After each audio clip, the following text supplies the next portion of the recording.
Hello, this is Ricardo Francis, the Venting Vigilante. It's good to be with you again today. Today we are going to talk about personality.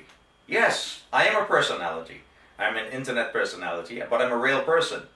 So I could be arrogant, I could be confident. I like to think I'm confident, folks. I'll let you decide though. Friends, personality. We all have a personality. Some of us have different types of personalities. There are different types of personalities, and personalities, folks, is based upon interpretation. It can be subjective or it can be objective. Friends, personality is our legal identity. Of course, there are corporations that have their own legal identity, their own legal personality. But we're not talking about corporations today. We're talking about real people, flesh and blood people. Friends, it is believed that personality, the study of personality, has been around since the days of the Greeks. I believe the name was Hippocrates. That is my pronunciation. I hope I got it right. I'm not going to repeat it. But anyway, the fact remains is that the first recorded portion in terms of personalities and its use, I believe, was in 1795. Over time, personalities have, of course, advanced in terms of how people perceive as time goes on. We have had social, cultural, economic transformation in the world. You know, the first century, the second century, the third century, and so on and so forth. Now we're in the year 2017. We're in a world today where there is technological advancement, which of course technology does in fact affect your personality. It affects the way you perceive things, it affects the way you function. A lot of people today, in terms of their personalities, they're very disconnected. Folks, but the personality function as we know it today, which in a psychological sense, many of us will argue is to do with Sigmund Freud. Yes, that wonderful Austrian physicist, Austrian physician and psychologist. Folks, personality, when Sigmund Freud studied, he talked about the id, the ego, and the superego. I'm sure many of us have heard of that. You may have taken a course in school, or you may have read it somewhere. So I won't get into all the substance of that for the purpose of this video, but in essence, I'm just putting it out there for you. So anyway, let's move forward a little bit. There's of course Myers and Briggs who have done studies in terms of what it constitutes a personality and how many different types of personalities there are. They were of course able to conclude that there are 16 different types of personalities. Then of course you had Friedman and Rosenman who came up with the type A personality and the type B personality, and some will also argue C and D personality, so in terms of personality type. Some people may argue myself has a type A personality.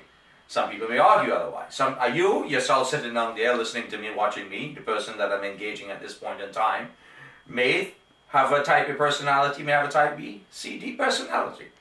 Personality is what defines you, defines your ability in terms of your mentality, in terms of the soul, the spirit in you, how you relate, how you're connected, in terms of how you perceive things, you identify, your mentality. It's all to do with your personality. Personality develops over time.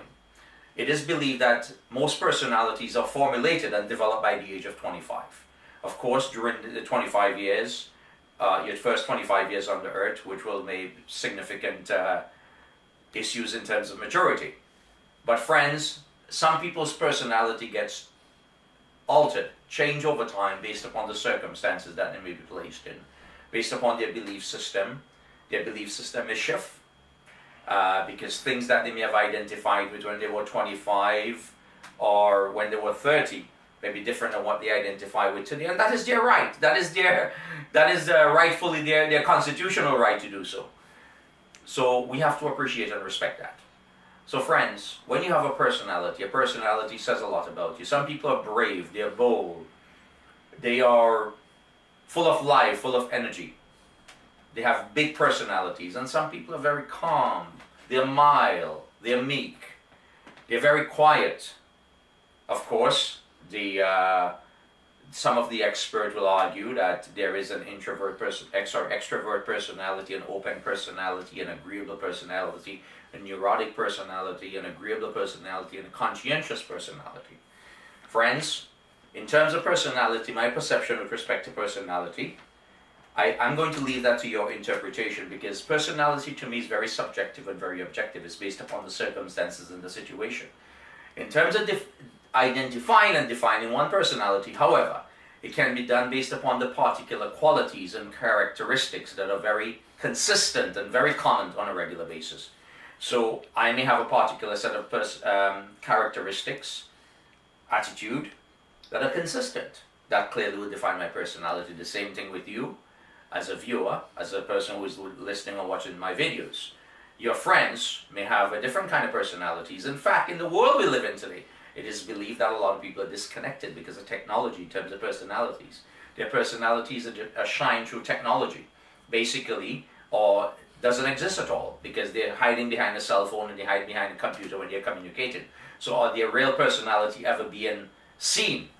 Has it ever really developed effectively in terms of how they connect with people? So friends, it's important that you understand who you are, and by understanding who you are, you understand what kind of personality you have. I love you. I love sharing these moments with you. See you next time.